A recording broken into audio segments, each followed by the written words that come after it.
Alors, pendant que vous vous installez dans la salle, d'abord, je vous souhaite le bonjour et je vous remercie de participer à cette réunion, à ce séminaire de restitution des projets CASDAR, qui, au-delà d'être une restitution, est un temps d'échange et avec une conférence inaugurale introductive par Jean Jouzel, qui est un des spécialistes mondiaux de la problématique du changement climatique et prix Nobel au titre du conseil scientifique du GIEC. Je serai votre animateur tout au long de la journée. Je suis Christian Huyghe, je suis directeur scientifique agriculture à INRAE et aussi président du GIS Relance Agronomique qui organise cette journée avec la DGER. Donc le thème qui sera présenté par Bénédicte, qui va faire un mot d'introduction juste après mes quelques petits mots maintenant. La thématique de la journée, on l'a organisée autour de l'atténuation du changement climatique, mais c'est aussi, il n'y a pas de mais, c'est aussi une journée de restitution des projets soutenus dans le cadre des appels à projets recherche technologique et innovation et partenariat des appels à projets du CASDAR. Ils ont été articulés pour en faire une trame, une ligne éditoriale autour de l'adaptation au changement climatique. Et en plus des projets restitués, il y a un certain nombre de témoignages, d'activités conduites, soit dans des GI2E, soit dans d'autres démarches collectives qui seront présentées et qui vont illustrer, aussi dans les lycées agricoles, qui vont être présentées au long de la journée, qui vont illustrer l'ensemble des actions qui tournent autour de l'atténuation du changement climatique.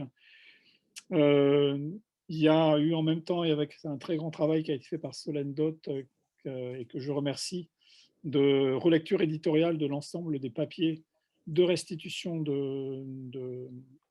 des différents projets CASDAR que j'ai mentionnés.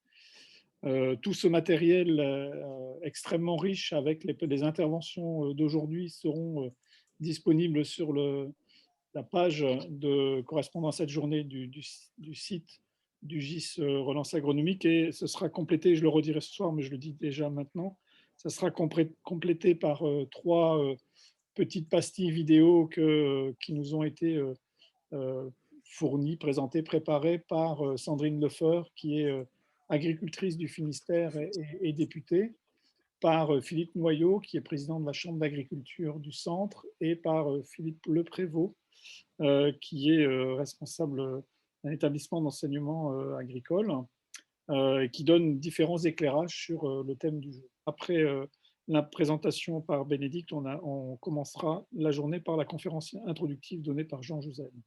Alors Bénédicte, je te passe la parole. Merci Christian. Bonjour à tous, je suis Bénédicte Herbinet à la DGER, la Direction générale de l'enseignement et de la recherche du ministère de l'Agriculture et de l'Alimentation, en charge de l'équipe sur la recherche, l'innovation et les coopérations internationales. Je vais essayer rapidement de vous planter le décor de cette journée avant l'arrivée de Jean Jouzel.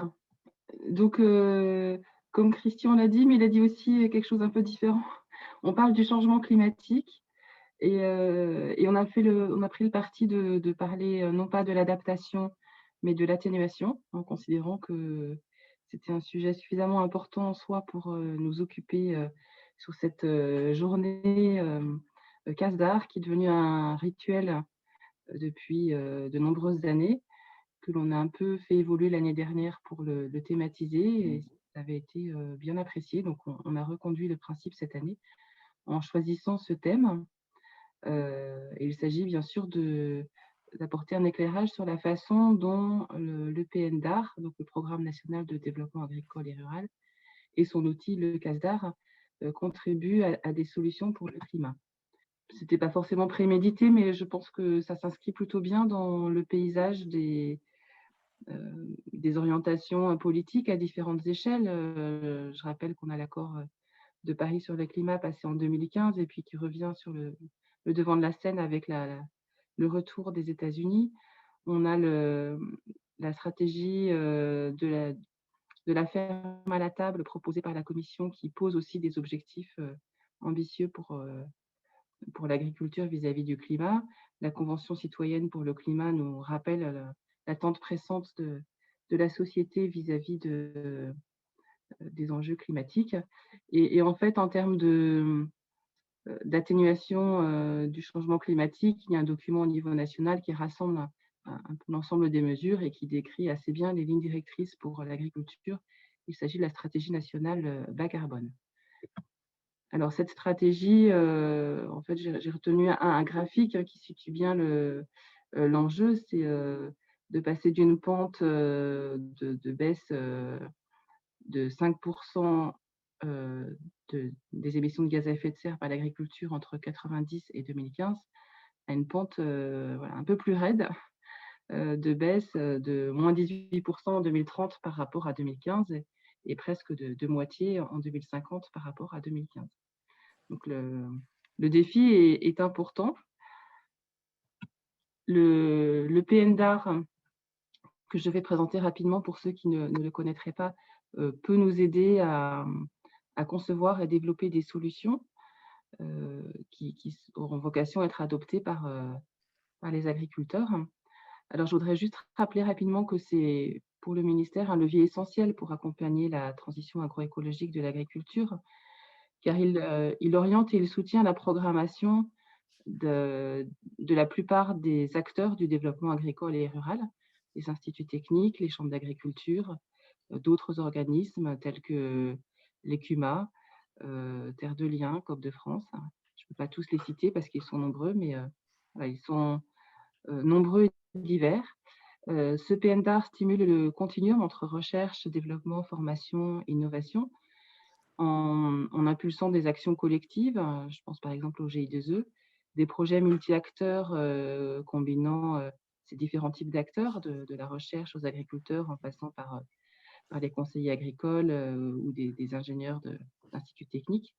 Et puis, on a des réseaux mixtes et technologiques qui mobilisent également ces différents types d'acteurs autour de certains thèmes. Et l'un des derniers que nous avons labellisé porte justement sur le climat, pour le coup, pour l'adaptation. Et le PNDAR mobilise tout cet écosystème autour de thèmes majeurs pour l'agriculture. J'en cite quelques-uns: le renouvellement des générations, la réduction d'utilisation des pesticides, l'autonomie protéique, bien-être animal et puis évidemment changement climatique. Il est en cours de révision pour la période 2022-2027 et le changement climatique sera vraiment l'un des thèmes prioritaires de cette nouvelle programmation. Donc cette journée vient un point nommé pour apporter un éclairage sur ce sur quoi nous avons avancé, ce sur quoi il faut continuer ou compléter des lacunes. Alors le CASDAR dans tout ça, le CASDAR c'est l'outil financier principal du PNDAR. Il représente une enveloppe de 126 millions d'euros en 2021 et il est issu d'une taxe d'art versée par les agriculteurs. Pour vous situer un petit peu ce qu'il apporte, en moyenne, il représente un quart des ressources des instituts techniques agricoles, l'ensemble de ces instituts représentant environ 2000 ingénieurs et techniciens. Et il représente une part beaucoup plus faible des ressources des chambres d'agriculture qui bénéficient par ailleurs de la taxe sur le foncier non bâti. Le PNDAR peut contribuer à la conception et la diffusion de solutions pour le climat. Il le fait déjà. On a répertorié plus de 15 projets qui abordent ce thème, 20 GI2E, 5 RMT qui l'abordent plus ou moins directement. Et puis, il est présent également dans les programmes pluriannuels. Et on peut rapidement estimer que dans les programmes pluriannuels des structures de développement agricole et rural, il y a plus de 4 millions d'euros chaque année apportés par le CASDAR en soutien des actions d'adaptation et 2,5 millions à 3 millions en soutien des actions d'atténuation. Donc évidemment, il y a en plus, en complément, des ressources propres de cette structure ou d'autres subventions, et je pense en particulier à l'ADEME sur le thème de l'atténuation. Le PNDAR, en fait, à travers ces différentes actions, aborde différents leviers pour la réduction des émissions de gaz à effet de serre par l'agriculture. Je donne quelques exemples d'actions. Alors, on a le projet Carbone Dairy qui a été lancé au début des années 90 et qui a visé construire des solutions à les déployer sur le terrain pour réduire l'empreinte carbone de la filière lait de 20 en 10 ans. On peut trouver des exemples plus locaux, comme ce travail sur le département de la Moselle, sur les scénarios de changement climatique, associant une chambre d'agriculture et un établissement d'enseignement supérieur.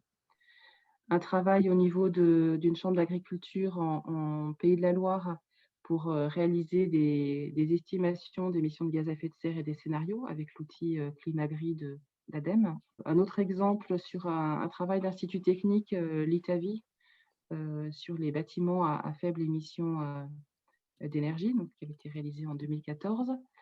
Je peux également citer une enquête de la FNAB sur les pratiques favorables au climat en agriculture biologique. Et puis un dernier exemple pour compléter ce panel sur un travail d'une chambre d'agriculture donc dans le Grand Est pour intégrer les enjeux du climat dans le conseil agricole. Voilà, ce n'est qu'un petit échantillon, mais pour vous montrer la diversité des travaux que le PNDAR a pu soutenir sur ce thème.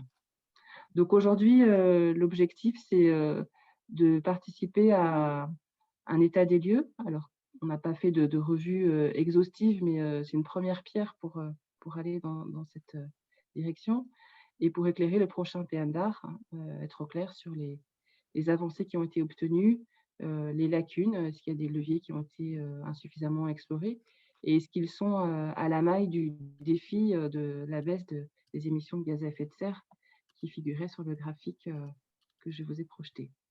C'est aussi un moyen de faciliter la diffusion et l'adoption des solutions existantes en jouant par-dessus la haie via le réseau Internet.